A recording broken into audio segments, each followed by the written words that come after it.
My husband slammed his fist on the dining table and sneered, "Pack your things, Sloane. I've got someone better now." His words cut deeper than any blade, especially with my in-laws smirking like hyenas at a feast. They thought I was broken, that after clearing their $200,000 debt, I would crawl away in silence. But I didn't cry. I didn't beg.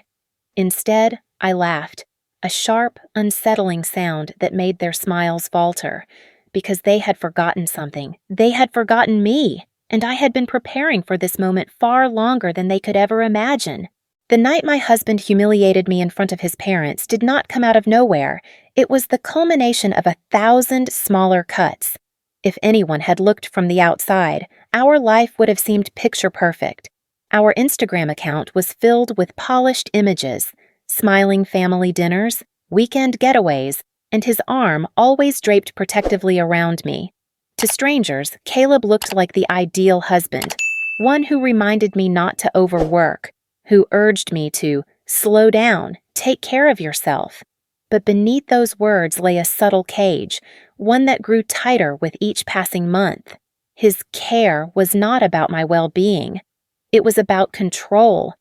The first cracks were so quiet that even I brushed them off. My credit card, which used to be limitless within our means, suddenly came back declined for a small grocery bill. Caleb smiled apologetically and told me he had set healthy boundaries on the joint account so I would not stress about spending too much. He framed it as kindness, as if I should thank him for treating me like a child. At the same time, his mother Ruth began her gentle reminders. A good wife knows how to sacrifice for her family. Don't be selfish, Sloane. It was a refrain she repeated in different tones, sweet one moment, sharp the next, until I almost believed it myself. The isolation came next, creeping like fog. Every time I tried to schedule coffee with my best friend, some urgent family dinner would appear.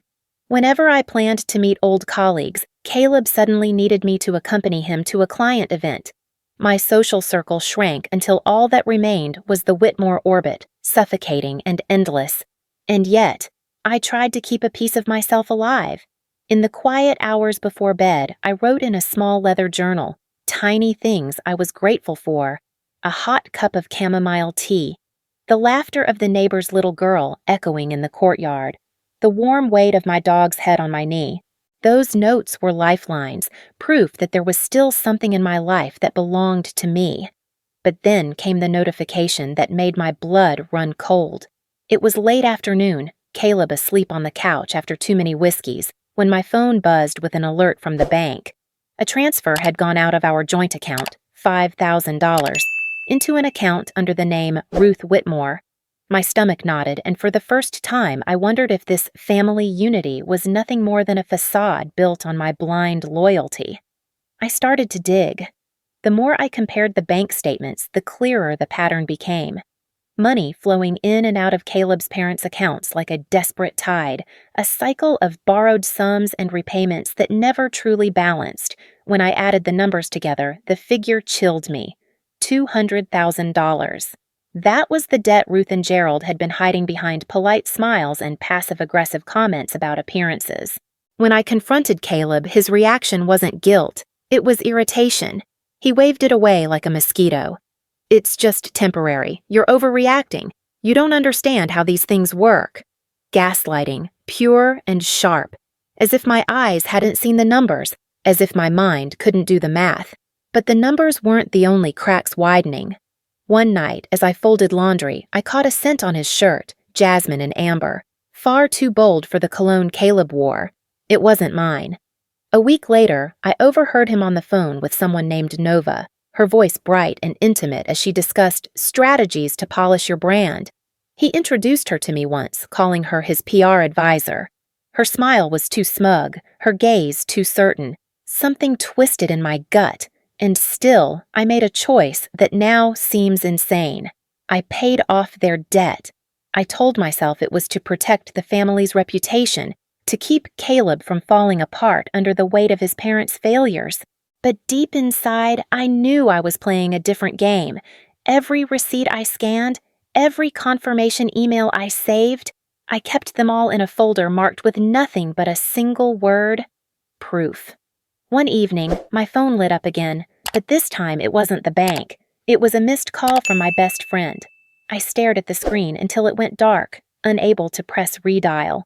How could I explain the shame? That I had erased $200,000 of someone else's sins, and in doing so had chained myself tighter to a family that saw me as a resource, not a partner? I wasn't ready to let anyone know. Not yet. But shame has a way of festering until it demands daylight. Days later, as I combed through a new credit report, my chest froze. My Social Security number was listed as a guarantor on loans I had never signed for. Someone had forged me into a liability.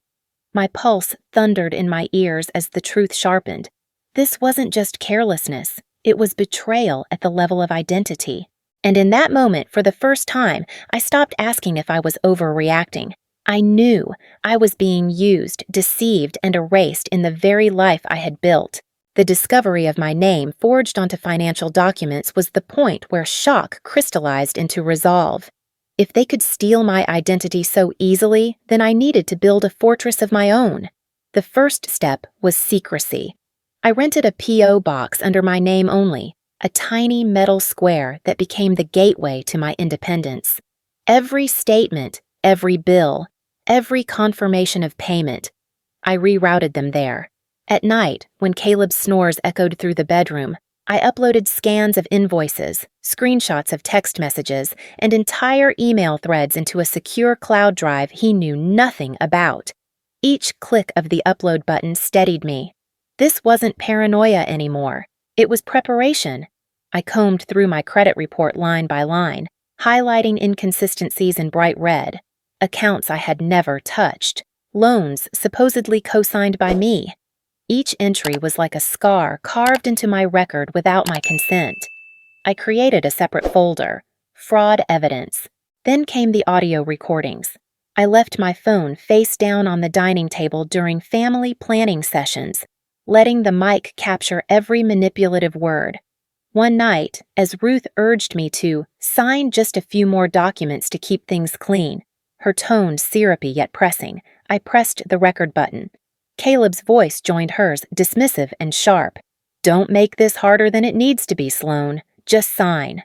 My hand shook as I pretended to glance through the paperwork. I signed nothing, but my phone signed everything for me. It was during one of those recordings that I stumbled across the first unexpected twist.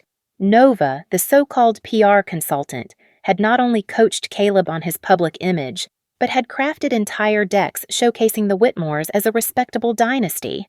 Pages of curated lies to cover a legacy of debt.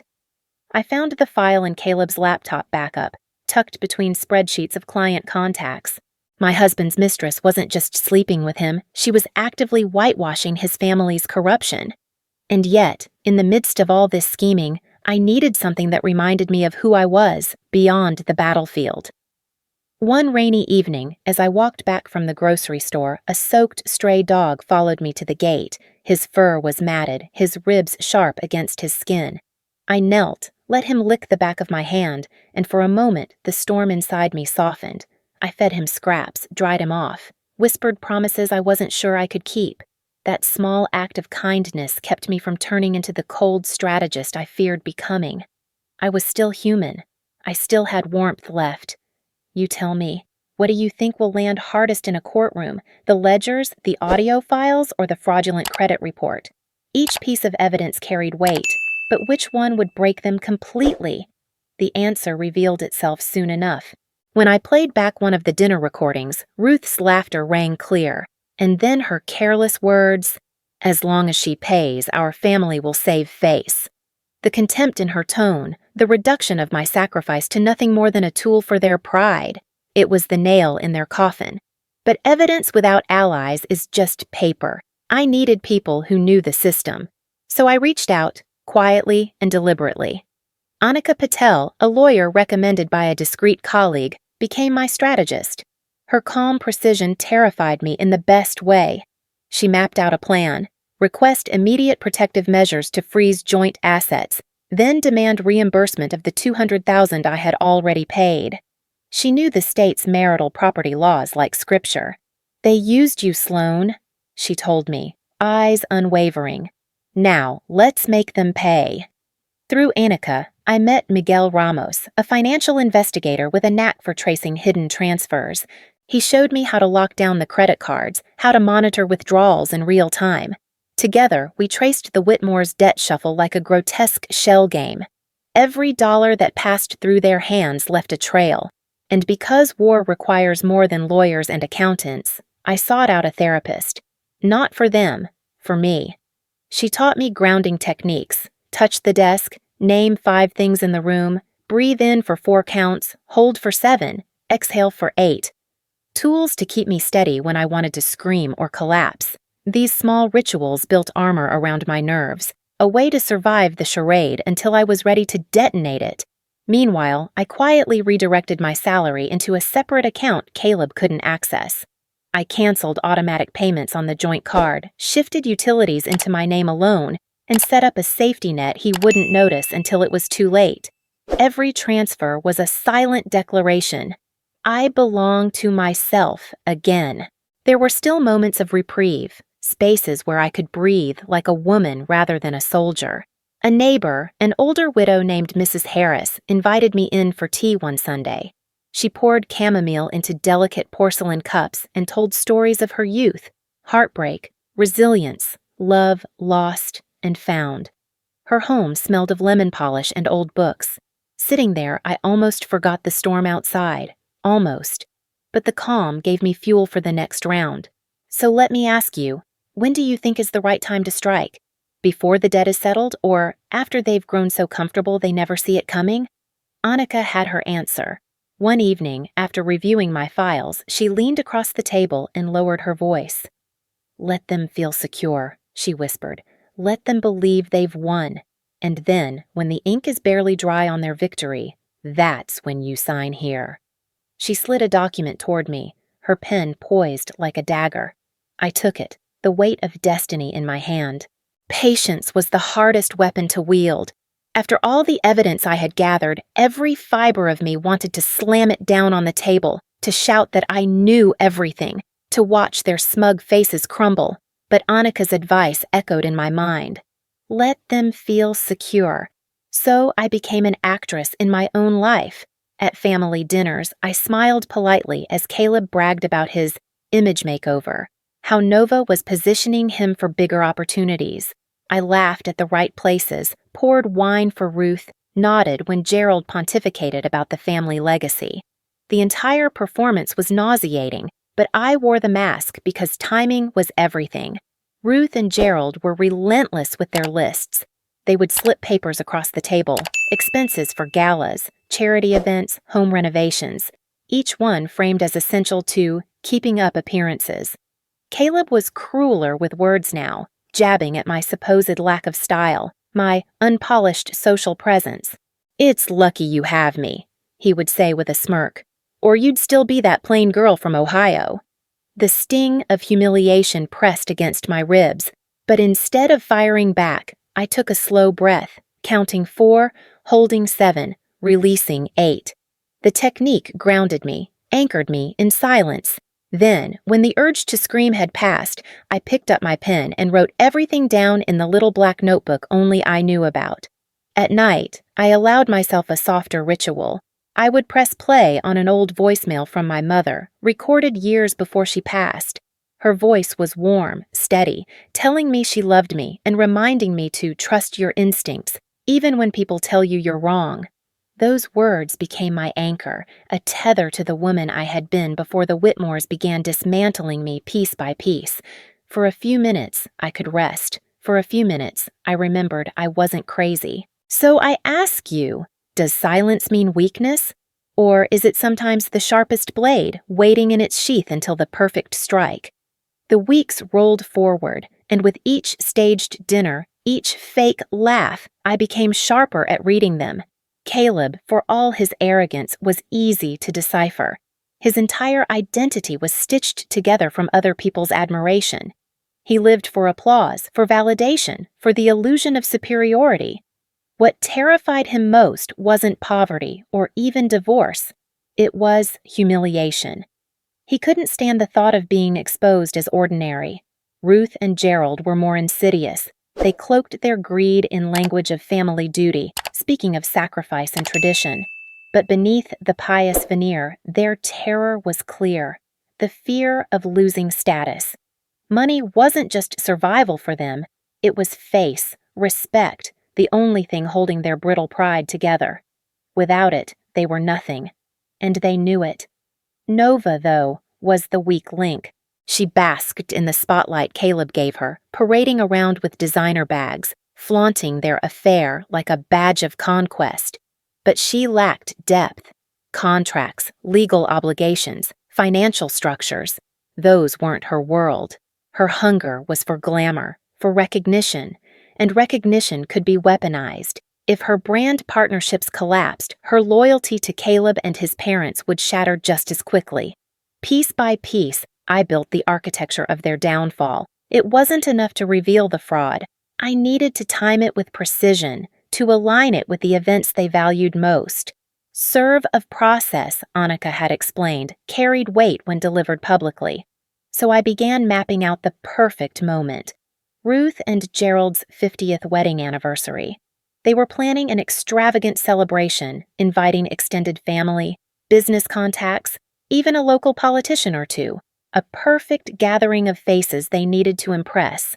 A perfect stage. But in the quiet hours, doubt gnawed at me. Was I orchestrating their ruin out of justice, or was I feeding a darker craving to watch them suffer? Sitting in bed with my journal, I wrote the question plainly. Do I want to win so they hurt, or do I want to win so I am free? My pen hovered. The answer didn't come easily. So, let me ask you, if you were in my shoes, would you choose justice or revenge? Where does one end and the other begin? One evening, as I traced another cycle of fraudulent transfers with Miguel, a new message popped into my inbox. No subject line, no signature. Just one sentence. Nova isn't just his mistress. She was hired.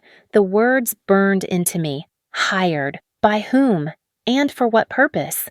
The announcement came at the worst possible moment, or maybe the best. The debt had just been cleared, every cent of the $200,000 accounted for. I had wired the final installment that very morning, watching the numbers drain from my account like blood leaving a wound. That evening, Caleb gathered everyone in the dining room, the Whitmore family radiant with triumph. Ruth's pearls gleamed against her throat. Gerald poured champagne with shaky hands, his smile stretched too wide. Then, Caleb delivered the blow. He leaned back in his chair, folded his arms, and sneered. Pack your things, Sloane. I've got someone better now. My in-laws burst into laughter, relief, and malice wrapped in the same breath. The humiliation was supposed to crush me, but I didn't flinch. Instead, I smiled. You forgot something, I said softly. My hand slipped beneath the table, and with a single tap, the message was sent. Send it. The knock on the door was almost theatrical. A man in a dark suit entered, expression neutral, a thick envelope in his hand. Mrs. Bennet, he said, addressing me with a courtesy none of them had shown me in months. You've been served. He placed the papers directly before Caleb.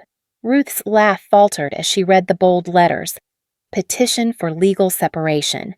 Attached were requests for protective orders on all joint accounts and detailed allegations of fraudulent co-signatures. For a moment my hand trembled, the weight of what I had unleashed pressing into me. I curled my fingers into my palm until the shake subsided. I'm not doing this for revenge, I reminded myself. I'm doing this because I deserve to be safe. I deserve to live. Tell me, what do you think this strike hit harder? Their pride or their bank accounts? The silence around the table cracked when Caleb's phone rang.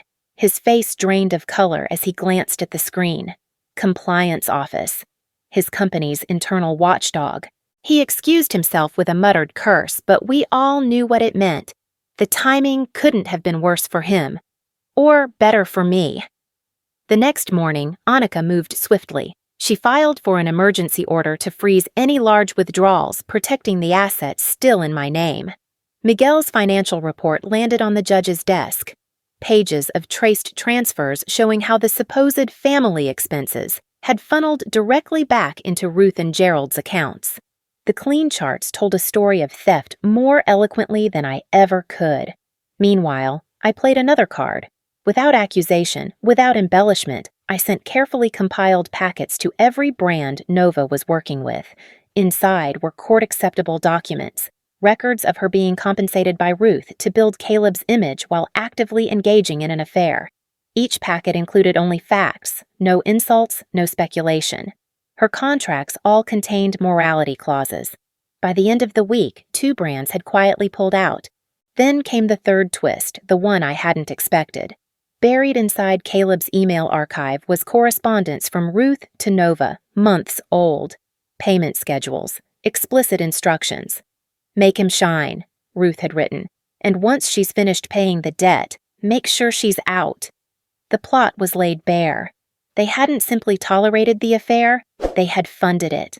When I read those words, the dam inside me broke. For weeks I had been steel, controlled, and calculating. But in that moment, I wept. Not just for the betrayal, not just for the years I had given, but for the love I had once believed was real. My tears fell onto the printed pages, blurring Ruth's handwriting until it was nothing but ink stains. "So, tell me, if you were in my place, would you still consider forgiveness? Or has that door been bolted shut forever?" Annika noticed my tears but said nothing. She only slid another folder across the table. "Nova wants to meet," she said quietly. "She claims she has something you'll want to see." The words lingered in the air, heavy with promise and peril. I wiped my face, folded the email into my file, and nodded. The backlash began almost immediately. Caleb launched a campaign to smear me, whispering to colleagues and mutual acquaintances that I was unstable, that I had fabricated everything in a fit of hysteria. He told anyone who would listen that I was mentally unwell, trying to frame me as a paranoid wife, lashing out at shadows.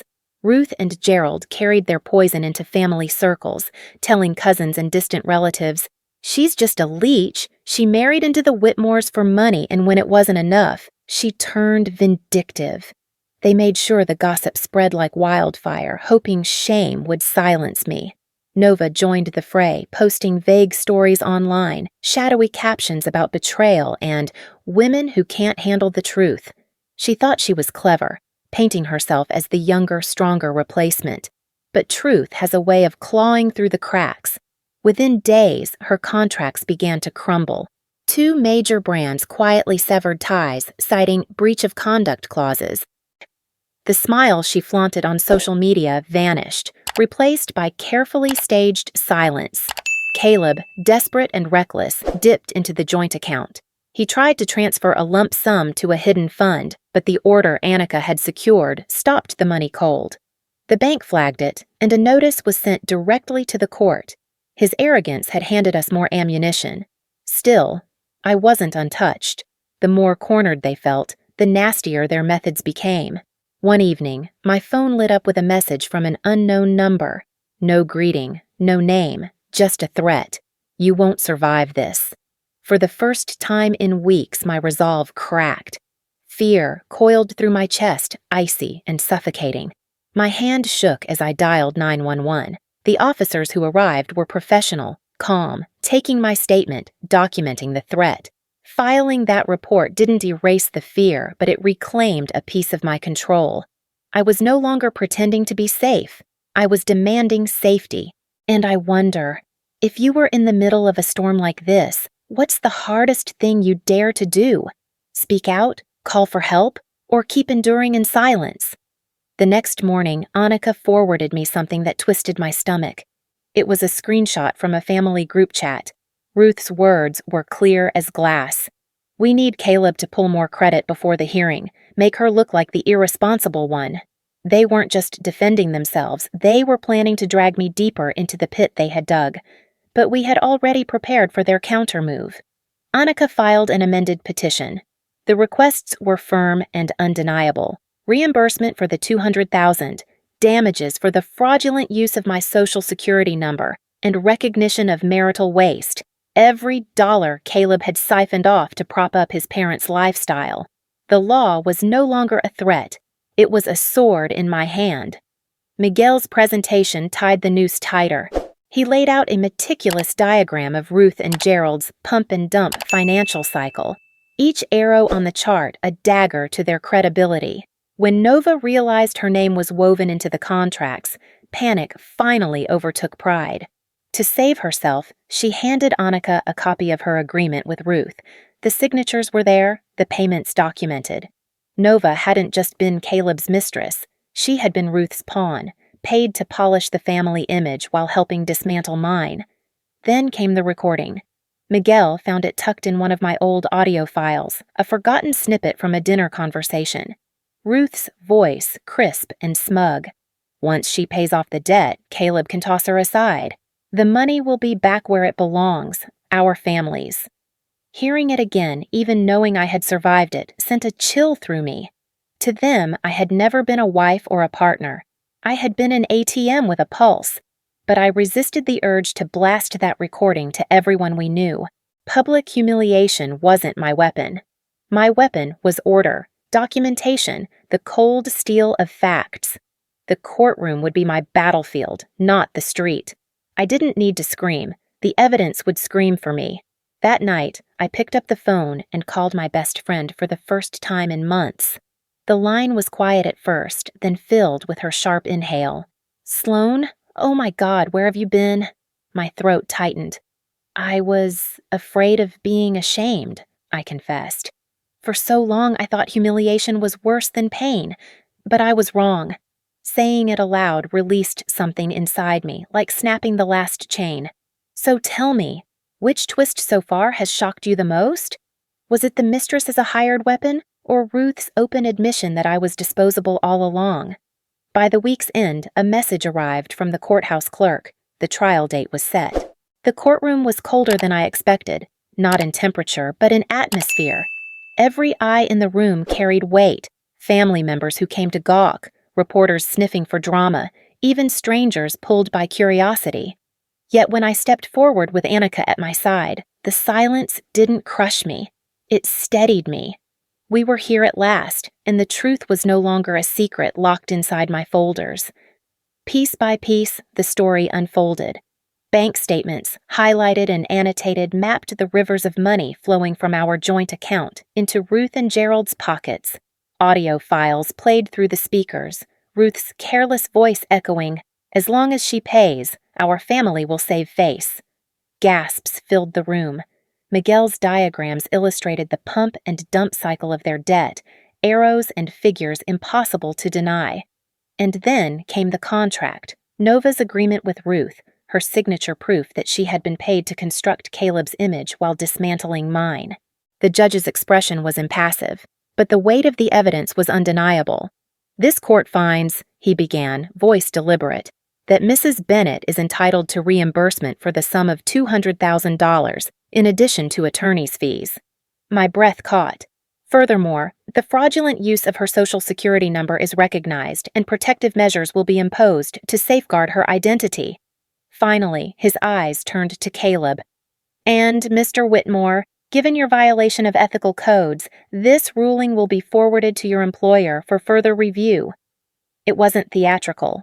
No gavel slammed, no shouting filled the air. Just clear, concise words that redrew the battlefield in my favor. Yet they hit harder than any outburst could have. Then came the moment I had planned in silence.